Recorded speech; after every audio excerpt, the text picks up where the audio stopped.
On behalf of the National Cryptologic Foundation, it gives me great pleasure today to introduce this particular cyber chat, which is Security, Clearance, Overview, and Preparation Education. We love our acronyms called SCOPE. We're very excited here today because this is a topic that many people ask about how does the clearance process start in how do I get my clearance in order to get a government job?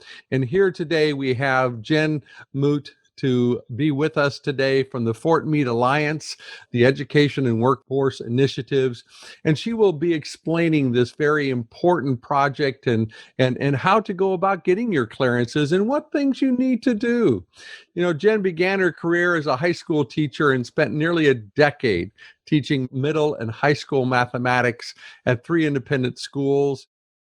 She engaged in various diversity, equity, and inclusion efforts and committees.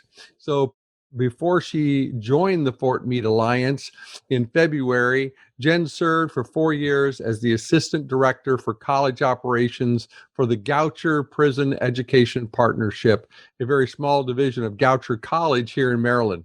Thank you for that introduction, Mark. I am excited to be here. And for those of you, I heard earlier we have some students who are joining us from California. I imagine we've got students perhaps from other states as well. For those of you who aren't familiar, Fort George G. Meade is an Army installation in Maryland, and it is the home of the National Security Agency. So the Meade Alliance is a community-based organization that supports individuals who serve on Fort Meade, whether that is through a military capacity or through the National Security Agency or in another way. And I am here today on behalf of Project Scope to tell you a bit more about security clearances. So the first thing that I want to do in order to be able to talk about clearances is to start by talking a little bit about the intelligence community. So I want to talk about what it is, who works in it, and what those people do. So on your screen, you're going to see the 17 different government organizations and agencies that make up the intelligence community. And you'll see they range from offices of the government or agencies of the government to specific agencies within the military branches. These are the organizations that encompass the intelligence community. But I also want to add here, the government has a huge mission with national security, protecting the United States from malicious actors, whether that is physical or online through cyber attacks or ransomware, is a huge mission. And so the government also employs a number of private citizens to help with that mission. And those private citizens are typically employed by companies. So there are some really big ones like Lockheed Martin, Leidos, Northrop Grumman, Deloitte. Those companies all work on contracts with the federal government that are related to national security. And then there are also very small contractors. And so when I talk about the Meade Alliance, we're made up of a bunch of those companies, folks who are invested in protecting the nation's security and ensuring that the people who are employed to do so are able to lead fulfilling and resilient lives.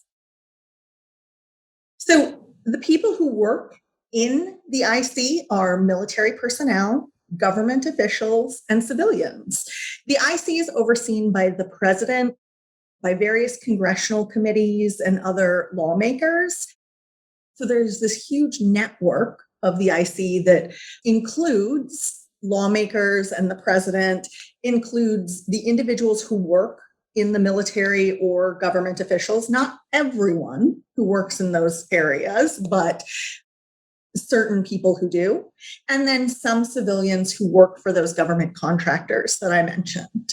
The big question here is, what does the IC do? I said that the IC has a mission to protect the nation's security, and that's broken down into 4 submissions. So there's counterterrorism.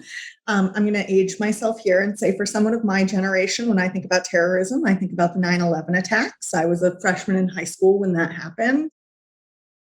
For others, you might think of more recent and domestic things like the January 6th attack on the Capitol.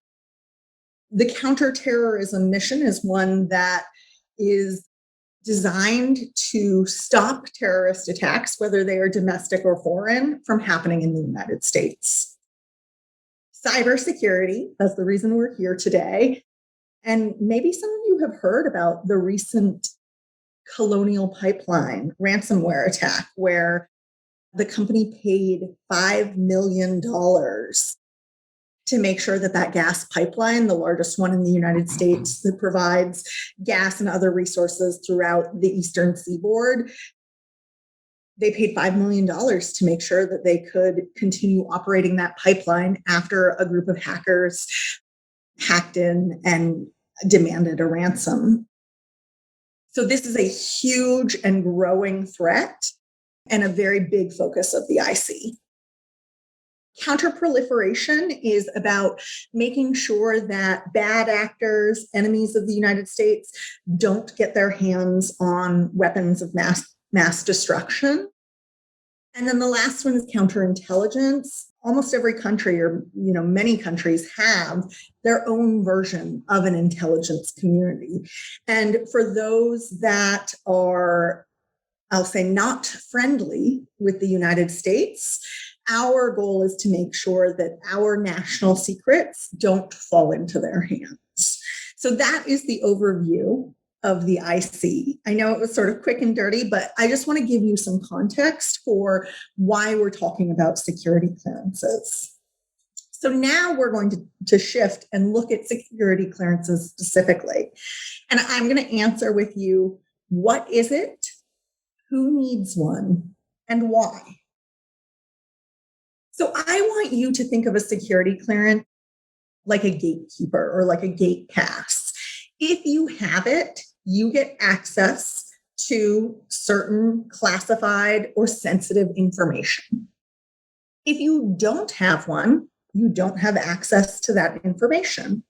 And there are multiple levels of clearance, and those are defined by how big of a risk the information that you have access to poses to the nation's security.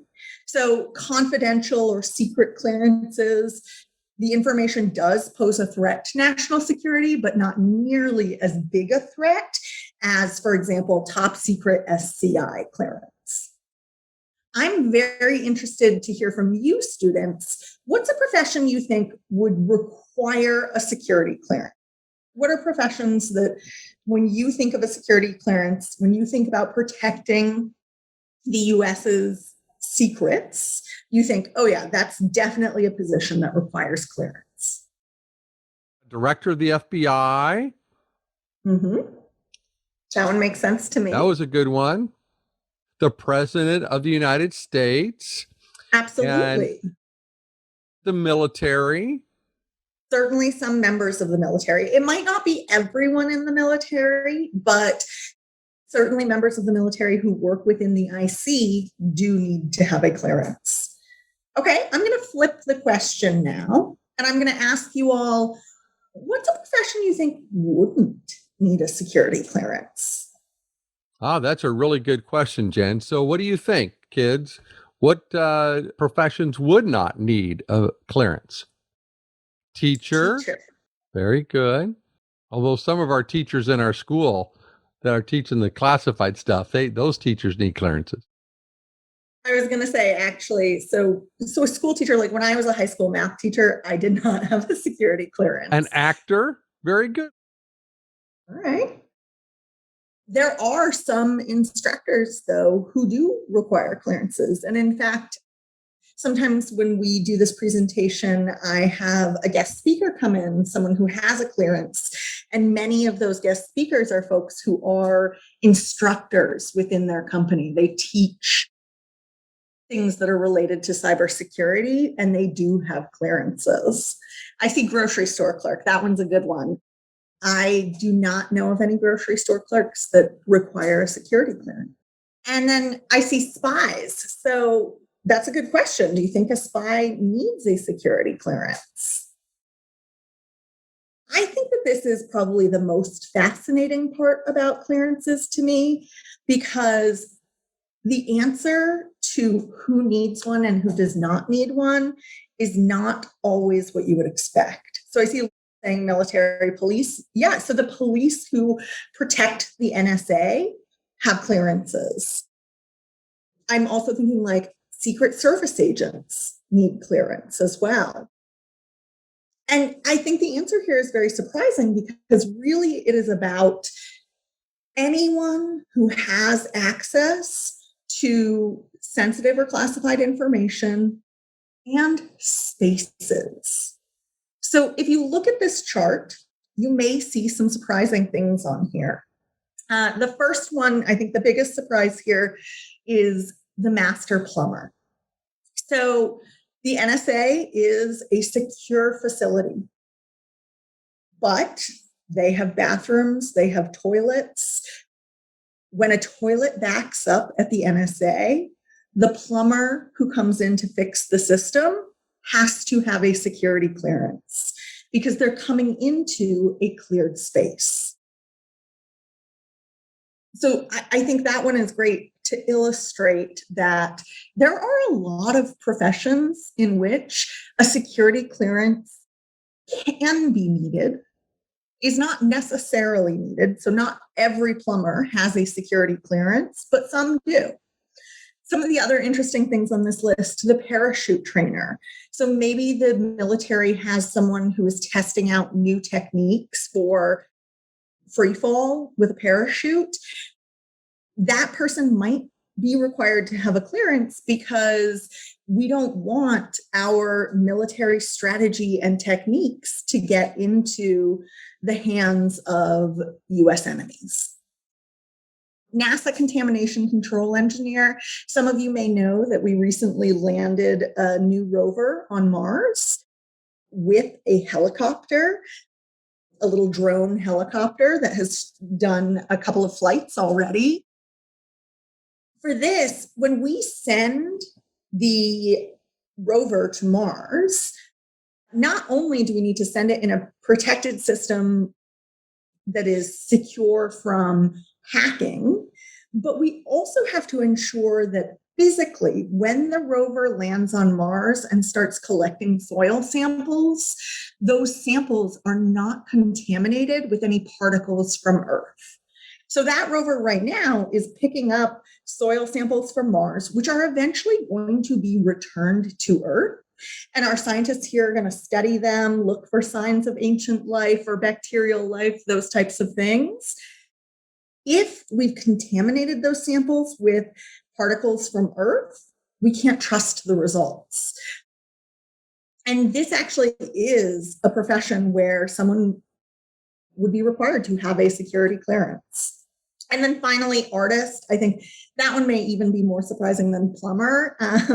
Artists are needed to create visual representations of plans and models and all sorts of things. And if the model that they are designing is for, let's say, a secure facility or a secure technology or something else like that, they need a clearance in order to access the information that they would need to create that model or that visual design.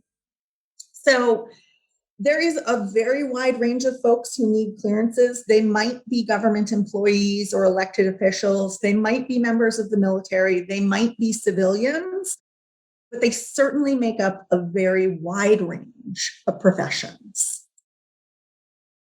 Okay, so I'm from Maryland. Well, I'm not actually from Maryland, but I'm in Maryland now. Fort Meade is in Maryland.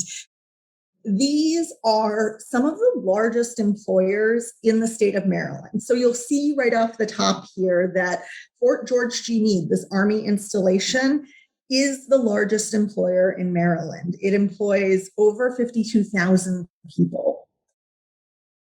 Many of the other employers in Maryland are either military installations and federal agencies or those government contractors that I spoke of earlier.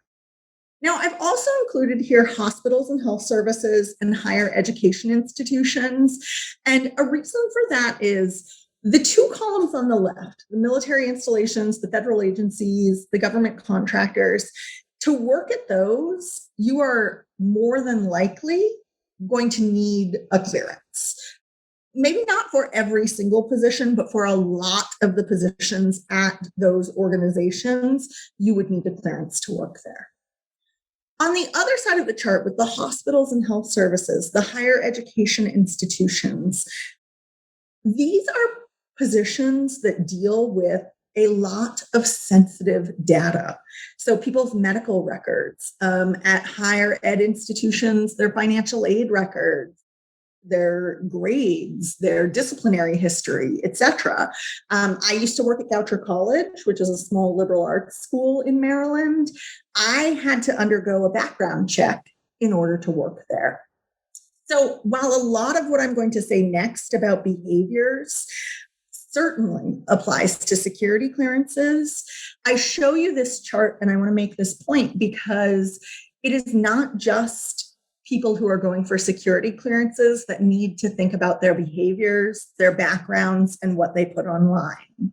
I promise, even if it's not for one of these types of organizations, a prospective employer is going to Google you at the very least. They may require a background check if they're a military installation, a federal agency, or something else, a member of the IC. They might require a clearance. But just to say, this is very important to keep in mind, all of these behaviors, whether you think you ultimately want to pursue a cleared career or not, particularly the part about online activity. So, why are security clearances needed? Classified information poses a threat to national security. Right? We don't want that information to get into the wrong hands and to be used against the country. And so the clearance ensures that only trustworthy people have access to this information or to those spaces. And I want you to think for a moment, what would you look at if you had to decide whether someone was trustworthy or not? What types of behaviors, what types of history of the person, what things would you look at? And I want to see some responses in our chat. Past criminal record, absolutely. Have they been in jail? Criminal background. Okay, so we got a bunch of people thinking the same thing. So crimes, okay? Like, have you been arrested? Have you been in jail? Have you been in prison? Those types of things. Anything else you might think of? Drugs. That is incredibly important. Are they loyal to their family and friends? Okay. Do they tell the truth? That's a really good one. Yes, these are both really good ones. I'm going to move to my next slide and I'm going to show you some behaviors that people wouldn't necessarily think of, and then some others that you've already thought of, but are not necessarily a deal breaker. Okay. So the unexpected behaviors, financial management is huge. You do not have to be rich to have a security clearance, but you need to be able to demonstrate that you have made sound financial decisions.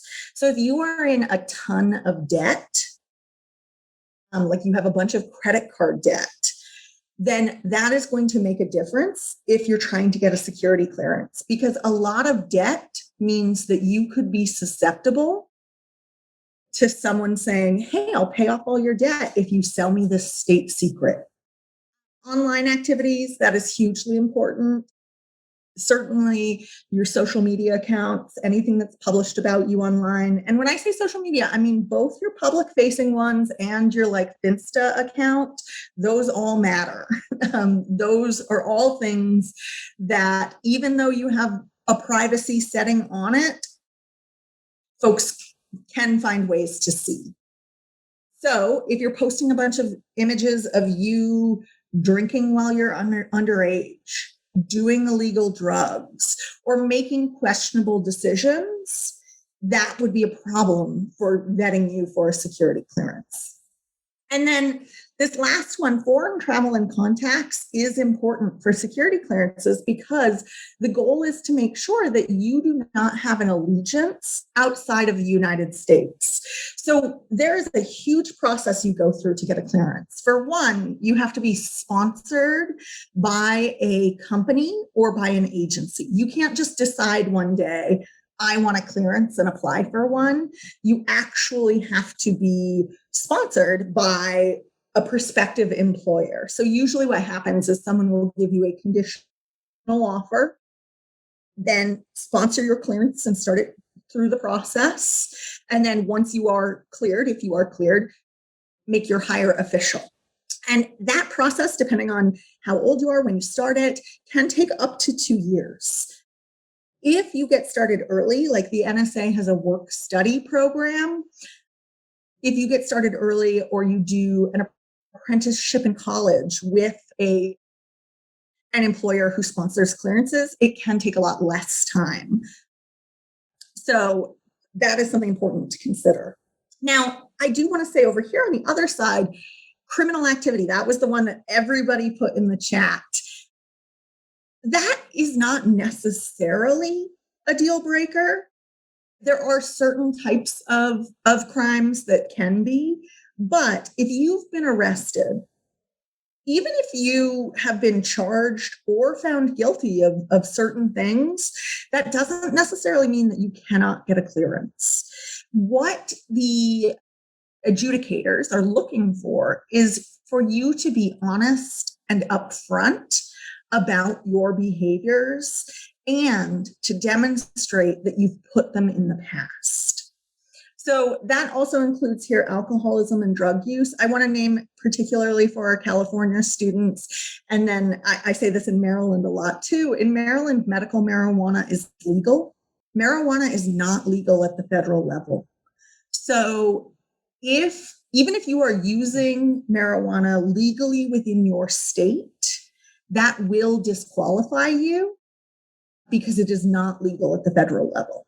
However, if you used to use marijuana, you have stopped using marijuana, it has been some years since you last used marijuana, and you are upfront and honest on your security clearance application, and you say, yes, I did at one point use marijuana, I do not anymore, I haven't in X amount of time, that will not automatically disqualify you. So it is really important to be truthful upfront. When you go for a security clearance, you fill out a form called an SF-86. It has a ton of questions. It asks you for references.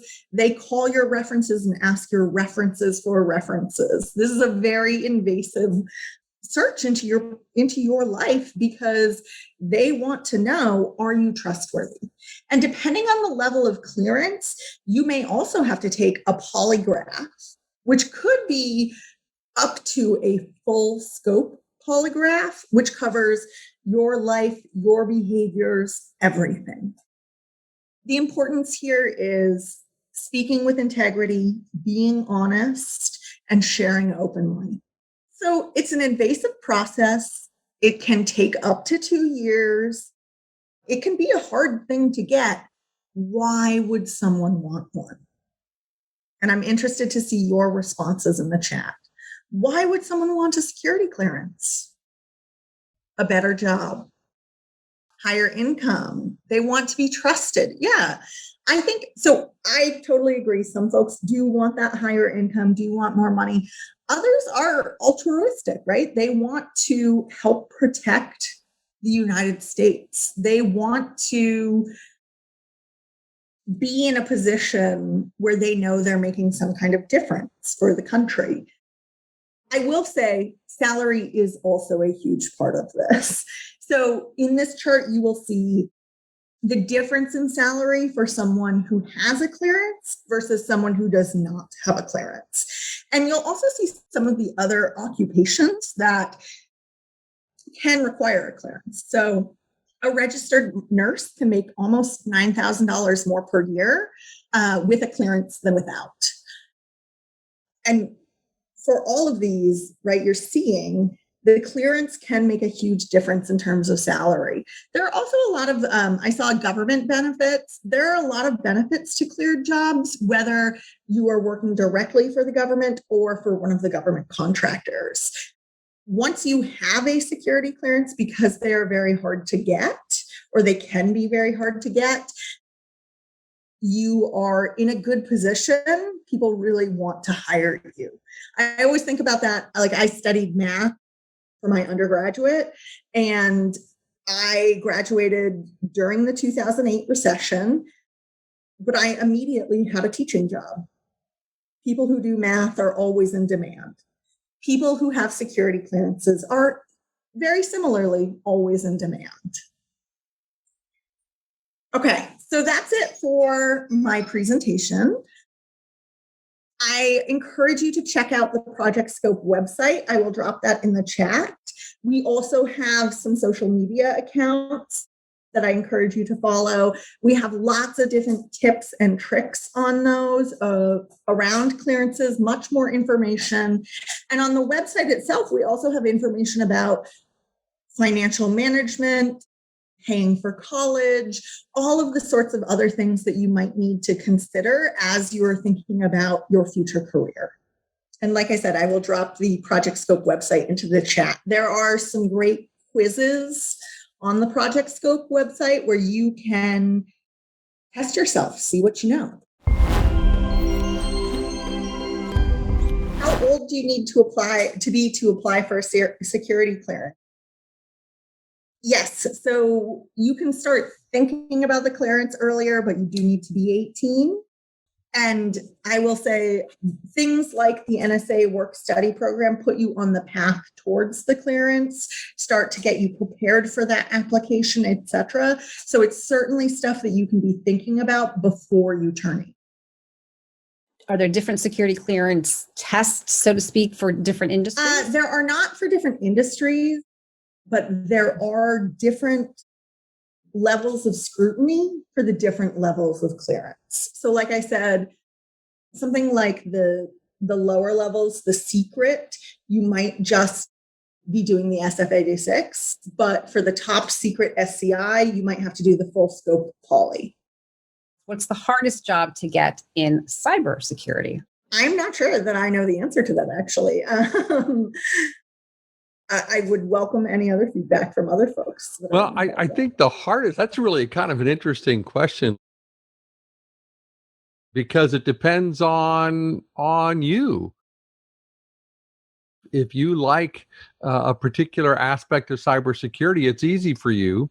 It might be difficult for someone else. So the cybersecurity jobs are quite broad and inclusive of everything from computer science to library science to forensics to administrative to finance to ethics so there's lots of different cybersecurity jobs.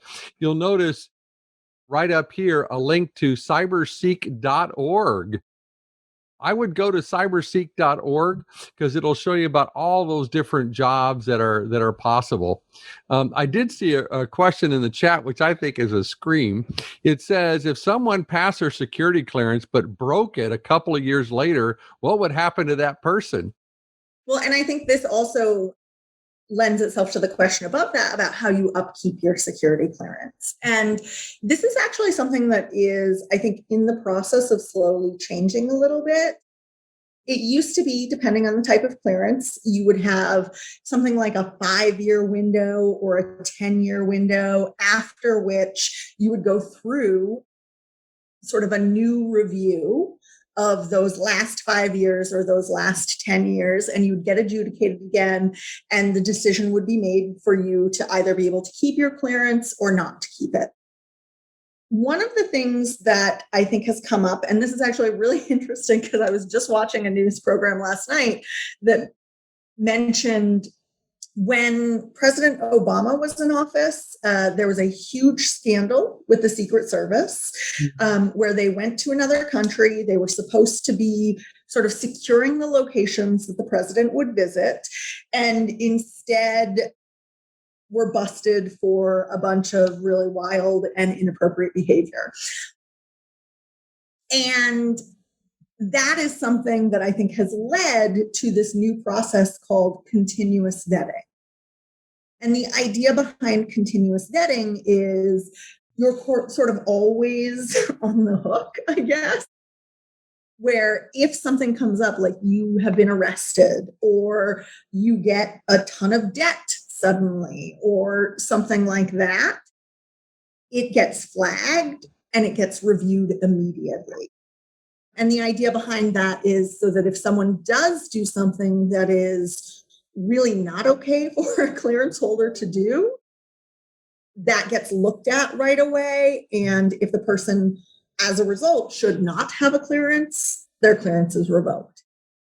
Like I said, that's sort of being phased in. It's not not everyone who has a clearance is under continuous vetting yet, but that has been the move. They're, I think, moving towards that because of some of the scandals that have happened in some of the past years. How do you upkeep your security clearance over the years? So that's a good follow-up to what you just said, that the vetting process is changing. And so then does that also then mean that you have to actually go through a process X number of years into your career? So the types of clearance where it's like a 5-year or a 10-year, at those points, usually you fill out the SF-86 again and you go through that process where you have a specific person who is assigned to adjudicate your application and decide whether you are trustworthy or not. Mm-hmm. Under the continuous vetting program, that is, I think, more on the side of the adjudicators, where if something gets flagged, they probably come to you. But if you do something that you know is going to get flagged, the way to demonstrate that you should still have your clearance is to be upfront and honest. And just in general, everyone, a good life tip: if you mess up, if you make a mistake, bring it to your supervisor, your boss, whoever it is, before they find out about it and have to ask you about it. That is a really good way to ensure people's trust in you. If I could just add and amplify that to Jen, it's similar in the military services as well. And also when I was in management at NSA, if you got a speeding ticket, that's on your record. And you were encouraged just to come in and say, hey, by the way, I got a speeding ticket. And that way, as a manager, when I'm notified of it and hadn't heard from you, my conversation might be different than if you came in and told me and then I was informed. I go, oh, okay, yeah, I know he had a speeding ticket. So it's that ensuring that you are in a trust relationship and make sure that all that knowledge is known when it happens. I will say this was a huge part of my work at Goucher College with students who were college students who were at that time incarcerated, taking classes in a state prison. And some of those students were released and then finished their degree, applied to jobs. And one of the things that is a huge issue is many employers have a box that you have to check if you've ever been incarcerated. But even for those who don't, one of the things we talked to students about all the time was, you should bring this up first, right? You should frame this conversation. You should talk about it, because you bringing it up is way better than someone finding out about it on the back end. Mm-hmm. And also, like, this can relate to everything, like getting in trouble with your parents, like literally lots of life lessons here. So when you are going through that vetting process for your security clearance, are you able to choose the same people over again, that have already, that that they know that you're trustworthy? Does that make sense? Yeah. So I think this is a great question. And I do know of folks who have clearances who have worked with the same adjudicator. I don't know if you get a choice in that. And I think part of that is, if you and your adjudicator get to know each other, how impartial will that person be able to be in determining whether or not you are trustworthy? Another question was, depending on the profession, would one profession take longer for you to get your security clearance over another profession? So I would say this is not so much related to profession as it is to, first of all, your individual background and any flags that might come up in the background. If there's a flag, it is going to take longer to investigate. The adjudicator will contact more people. They will want to really find out more about it. And then I think the other piece of this is the level of clearance that you're looking for. So, like I said, top secret SCI, in addition to filling out the SF-86, you also have to go through a polygraph exam, and there are other steps of the process, and that just takes a bit longer.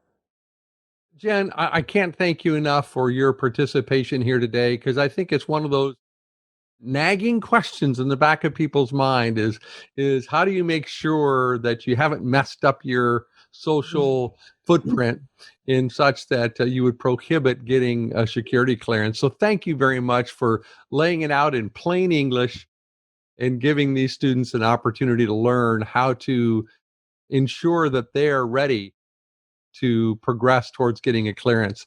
On behalf of the National Cryptologic Foundation, we thank you for joining us. And we offer those on our site to look at cryptologicfoundation.org or our nepris.com site to look at our future chats. I think we have one more coming up here, which is an exciting chat about Midway and how cryptology played in that conflict that turned the tide in the Pacific. So with that, we thank everyone for joining us today, and you have a great day.